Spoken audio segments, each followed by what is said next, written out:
So, what would an ideal suburb look like if I designed it?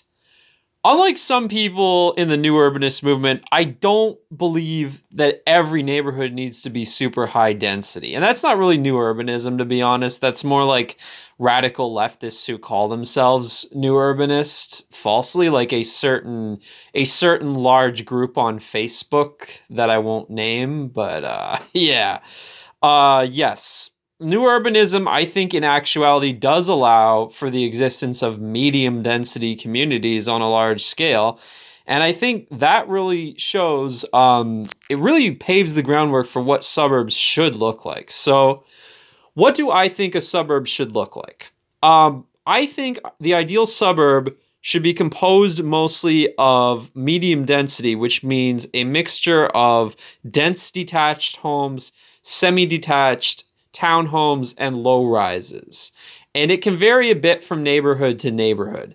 Now, unlike many of the more left wing new urbanists, I actually do believe there is some necessity for economic segregation. I think when you mix together the rich and poor too much, it causes a lot of envy and a lot of spite to some degree, like putting wealthier people next to poorer people. But however, what I do agree with new urbanism on is that there should not be segregation of uses to such an extreme extent as you see today. Because the problem with segregation of uses is that for anyone to buy anything, they have to drive or at least go a very large distance to get anywhere. And I don't think that should be the case. I think there should be stores, like at least convenience stores and basic level, like small grocery stores within neighborhoods, not just on major roads and in commercial districts.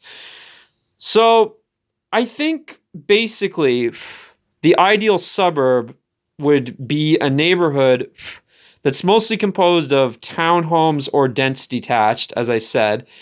And again, like neighborhoods can be segregated according to economic class to some extent. But I don't think that this kind of sprawl, this McMansions, that kind of shit should not exist anywhere.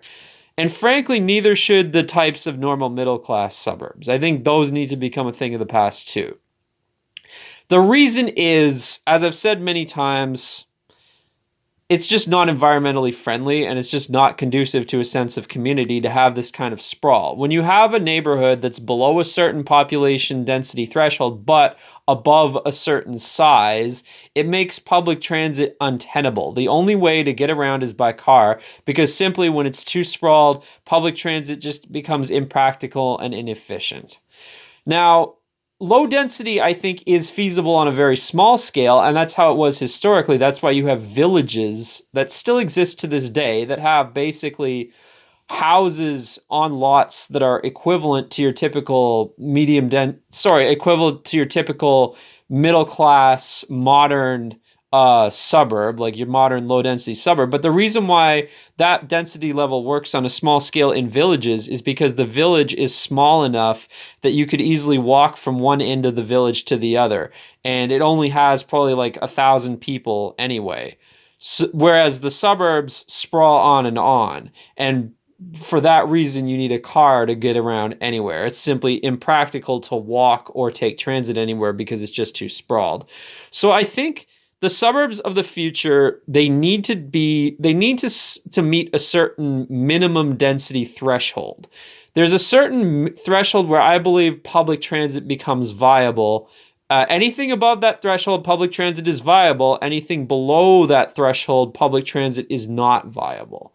And the interesting thing is, in the greater Toronto area and many parts of southern Ontario, they do this thing that I call half-assed new urbanism, where they sort of build new suburbs incorporating some elements of new urbanism, but they don't go far enough. And what's very frustrating about these neighborhoods, like for instance,